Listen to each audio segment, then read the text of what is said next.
There are few times in history when the saying, "we're all in this together," would be more applicable than right now.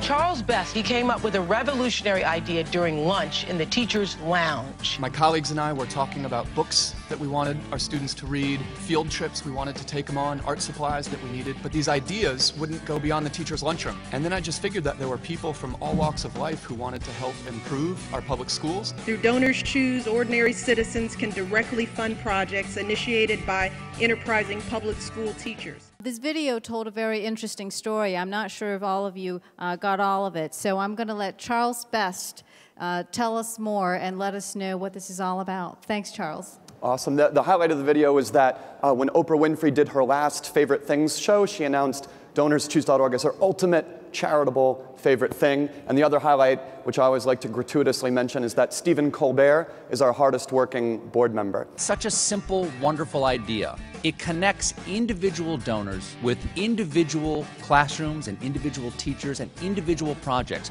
You know exactly who you're helping and how you're helping them. I was a history teacher for 5 years at a high school. Thank you. I'm used to restless teenagers, so it's okay. I was a history teacher for 5 years at a high school in the Bronx, and that's where I had the idea for DonorsChoose.org.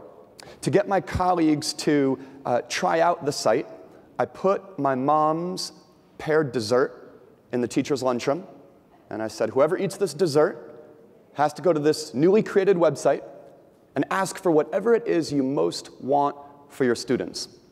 The health teacher ate the dessert first, and she wanted to do a pregnancy prevention project for which she needed Baby Think It Over dolls, which are life-size, life-weight dolls that cry at 3 in the morning and need to be fed and show a teenager what it would be like if they had a kid. The English teacher at my high school, he wanted to prepare his students for the SAT, so he requested SAT review books.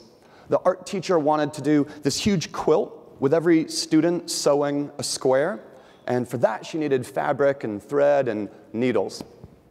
I didn't know any donors, so I funded my colleagues' projects, which I could afford to do because I was still living at home with my parents.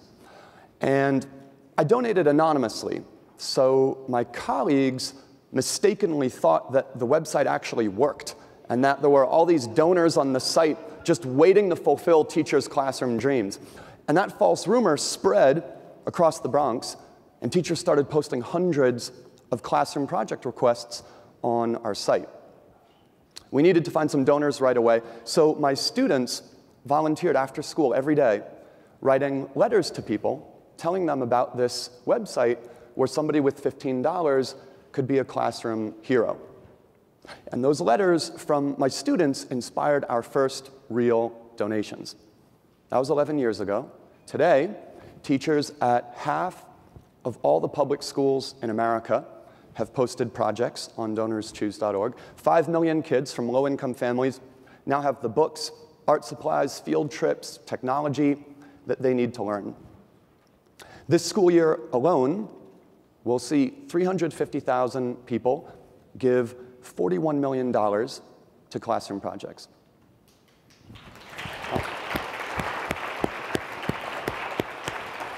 Thanks, Jacqueline. Our goal is to see 1 million people give $100 million to projects from 100% of our country's high-poverty schools. We think that would put the public back in public schools. And if we do that, we will generate a mountain of data about what teachers most need in particular communities, data which could make government education spending smarter, better targeted, more efficient. Several of you have already used our platform. Last year, the Bill and Melinda Gates Foundation wanted to help people in Memphis and Tampa get engaged in their public schools. And so the Gates Foundation underwrote $15 DonorsChoose gift cards for local residents to spend on classroom projects of their choice. People's response blew us away.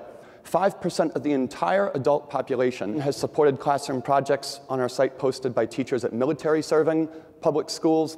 David Einhorn and his wife have supported classroom projects from teachers who want to stop school bullying. If you visit DonorsChoose.org, filter projects by the town where you grew up, your favorite author, your favorite subject, the sport you played in high school, and see what comes up. And then imagine someone with $10 finding a classroom project that speaks to them personally, seeing exactly where their money's going, and realizing that they don't need to be a millionaire to make a difference. Thank you cards from the children are awesome. Because I love to give and know that I have a connection. Get you right there. It's a very easy way to give back to public schools. And I think that takes the best of what the internet offers, an ability for people to self-organize around communities of shared concern. This is exactly the kind of social innovation we should be encouraging across this country. I love DonorsChoose.org, and it's why I'm on the board and why I'm committed to helping it in any way I can. Make sure you check it out, DonorsChoose.org. Let's not underestimate the power each of us has to change the world for someone.